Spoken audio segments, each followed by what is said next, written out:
Hey, what's up, everybody? BDF44 coming at you with another video. All right, so I just did my little workout and listened to Dan, the Lakers fan, and uh, I think I understand kind of what the Lakers were thinking when they were giving Rob Pelinka the extension. I know that's what we were trying to figure out as I was listening to his channel just now, and I think I have a different kind of way of looking at the GM position and how it should be handled. I think more or less, have we been upset with some of the moves that he's made over the past 6 years? I think some of the moves that he's made have been errors, rookie mistakes, because he's a rookie GM when he came here. And coming from the agent world where he really, really excelled, I thought it would be a hot and cold dynamic. And what that means in my mind is hot and cold in the sense that he would have enemies and friends. And those friends could really help us, and those enemies could probably really hurt us. But all in all, he would need to learn what he needed to learn, and then from there, we would need to build what we needed to build. And so far, understanding him to be a rookie GM and understanding that one mistake can last you 4 years, 5 and 6 years, is kind of one of those situations where, as I've learned some things like that, he's been in place. So assessing him and watching him make those mistakes have also been eureka moments for me, because those would have been mistakes I'd have made my damn self. You know, you miss an opportunity to sign a guy to a 3-year deal instead. You sign him to a 2, and now that sets off things a different way. You let a guy walk in a situation where maybe it's beneficial to you because he doesn't fit your style and what you're trying to do, but in letting him walk, now you don't have the requisite amount of assets or what have you to make you a little better. So a couple moves here and there, you do that here and there, and then you have LeBron James come in, and now LeBron James has certain demands. So those mistakes that you made before Bron even got here, them little rookie mistakes, now you're in a position to where you have to meet demands, but you're not as flexible as you need to be to do everything that's possible to do, which is what LeBron James essentially going to ask you to do, is anything and everything to make me a champion right away. And if I don't like it, rebuild it and put it back together again. And if that ain't no good, then reshuffle. But the problem is, it's not easy to do. When you start reshuffling, doing stuff like that, you run the risk of little different things that last you 4 years, having to give up assets that you have no business giving up, having to let players walk in situations so that you can have other players come in to fit that mold, and mistakes had already been made. That made it so that we didn't have a blank canvas of open-ended flexibility. So this is the problem with LeBron James coming to this particular franchise, is that we didn't exactly have the greatest foundation from which to build any and everything, but he won't want any and everything. So it's like, all right, you already know he's not going to exactly be kept responsible with his demands. He's not. He's proven that, and that's the problem. So now you're going to get into bed with Bron, and you're going to build the way he wants to build. And unfortunately, and I say this with a lot of frustration, because it's very easy to build around him, but he don't never want to build easy. He always wants his friends. He always wants certain things, and we always end up with not what we need, and then he ends up wanting more. And it's like, bro, you don't see that it's this cap irresponsibility demands that ultimately put you in position to always need new things. It's because nobody can ever stay put, because it's always a situation where the pieces are interchangeable. You don't have them 3-year contracts of good, solid players that can just stick around and have continuity. Hell no, because you're constantly tearing it down and constantly building it up, because it's always a short-term mentality about how to win. I don't like these pieces, let's move on. They're not doing it, let's move on. It's like, no, bro, you got to teach people stuff, and then you got to do good things while they're on the floor that helps them. For example, last night, him shooting 10 three-point shots when the team is shooting poorly from behind arc. I mean, that's the type of stuff. It's like, bro, you're not helping the team at all. When you consider that's how you're going to play while the weaknesses of the players on the floor are being displayed. It's like, at some point in time, Brian got to help. If you're not going to help us with your demands and make them cap friendly, then you got to help us by giving us what the team is not giving us. If you're going to be taken away from the team and taken away from the cap in regards to these demands, then how the hell are we going to be good enough to win?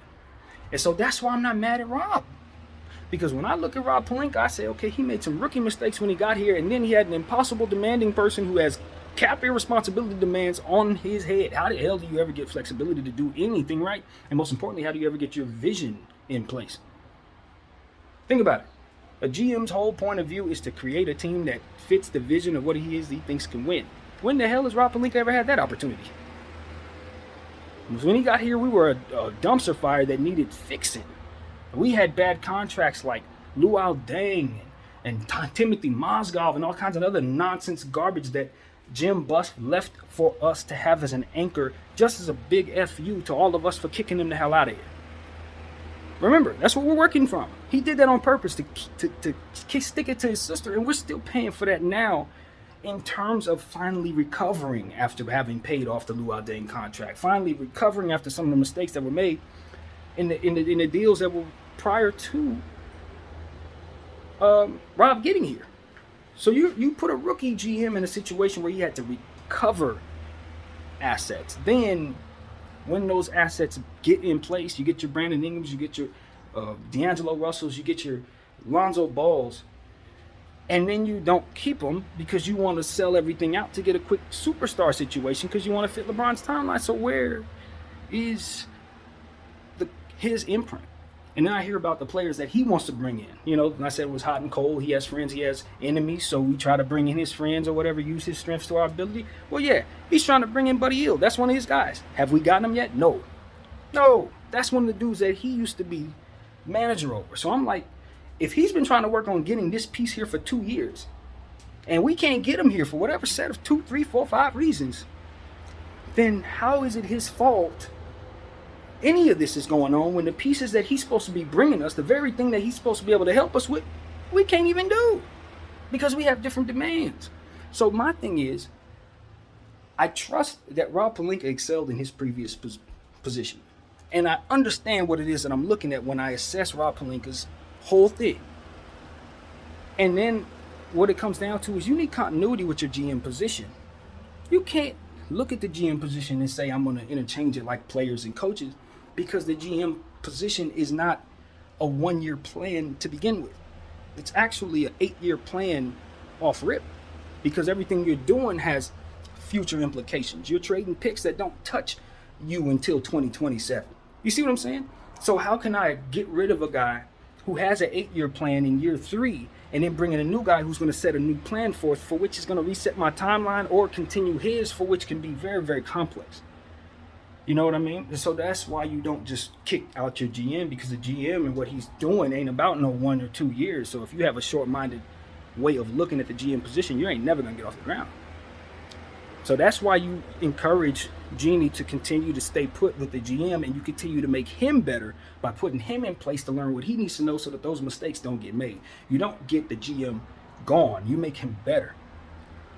Unless he becomes a problem or he's just incompetent or just been a bunch of years and it's time to move on. But as far as the GM, I give him like 8, 9 years, 10 years so that he can undo the nonsense, get rid of the LeBron James era, and then put in place the vision that he has, having learned from the rookie mistakes that he made when he was trying to recover from the mistakes that were made prior to him being here. So yeah, no, we need to keep Rob in place.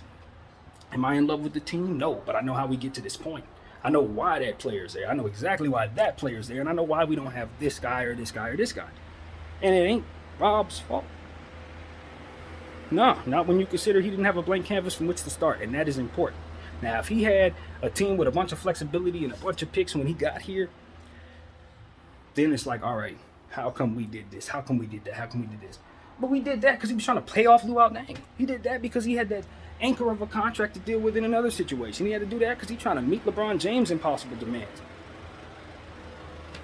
So the best thing the Lakers can do for themselves, especially when they have so much going on, is to not create more problems for yourself. And letting go of your GM in the middle of all this is a problem. It ain't no plus.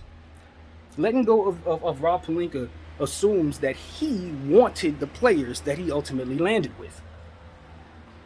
No, you sent him to the store and told him to get a full bag of groceries with only $50. Then you know how prices are right now. That's exactly what just happened.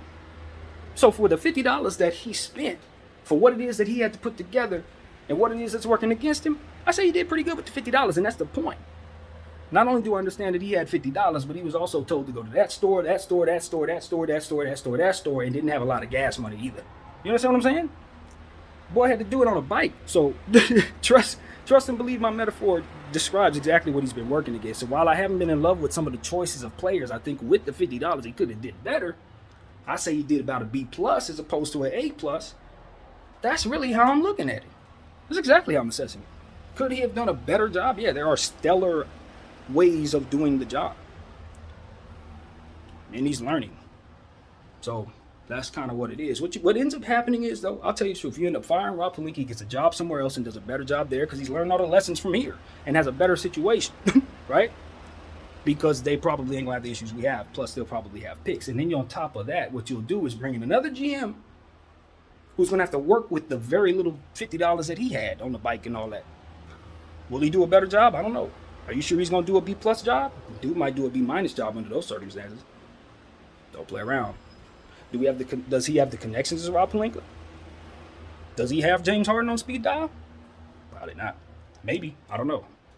You could try to get hire another agent to be a GM and then start this process over again.